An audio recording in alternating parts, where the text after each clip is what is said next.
আজ ভোরে পঞ্চগড়ে তেতুরিয়া সীমান্তে ভারতীয় সীমান্ত রক্ষক বাহিনী বিএসএফ এর গুলিতে বাংলাদেশি নাগরিক আব্দুল জলিল ও ইয়াসিন আলী নির্মমভাবে নিহত হয়েছেন।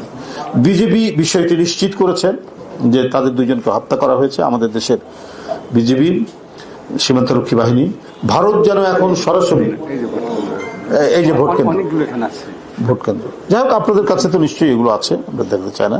আমি যে বিষয়টি বলছিলাম, ভারত যেন এখন সরাসরি রক্তাক্ত আগ্রাসন চালাচ্ছে বাংলাদেশে, আর এটি সম্ভব হয়েছে দামি সরকারের আত্মা বিক্রি করার জন্য, নতজানু নীতির জন্য ভারতের কাছে।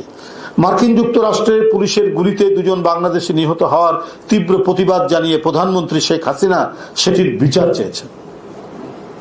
তিনি যুক্তরাষ্ট্রের মানবাধিকার লঙ্ঘনের অভিযোগ তুলেছেন, অথচ ভারতের এই রক্তাক্ত নির্মমতার বিষয়ে তিনি নিশ্চুপ। তাদের সব কসুর তিনি মাফ করে দেন। কারণ ওবায়দুল কাদের সাহেব তো বলেছিলেন যে আমাদের যে তাদের যে দামি নির্বাচন, সেই নির্বাচনে ভারত তাদের পাশে ছিল। তো সুতরাং তাদের সকল অন্যায়, তাদের সকল আগ্রাসন, তাদের রক্তপাত আমাদের সীমান্তে, এগুলো কোনো ম্যাটার করে না তাদের কাছে। বাংলাদেশের মানুষের জীবন আজকে নিরাপত্তাহীন, সীমান্ত এলাকায় যারা বাস করেন, মানুষের জীবন এই সরকারের কাছে এটা কোনো বিষয় নাই, কোনো মূল্য নাই।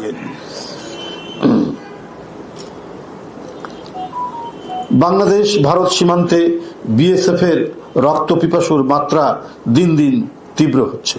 আওয়ামী সরকারের একতরফা ভারত তোষণ নীতির কারণেই বিএসএফ বাংলাদেশিদের মানুষ বলে গণ্য করে না। আপনারা নিজেই শুনেছেন, আমি এর আগেই বললাম, একবারে খুল্লাভাবে ভারত তোষণ নীতি এই সরকার করেছে। কারণ তাদের অবৈধ নির্বাচন, তাদেরকে ক্ষমতায় থাকার একমাত্র গ্যারান্টি হচ্ছে ভারতের সরকার। সেই জন্যই আমি বাংলাদেশ জাতীয়তাবাদী দল বিএনপির পক্ষ থেকে তেতুলিয়ায় বিএসএফ কর্তৃক দুজন বাংলাদেশি হত্যার তীব্র নিন্দা ও প্রতিবাদ জানাচ্ছি ও মৃতদের আত্মার মাগফিরাত কামনা করছি।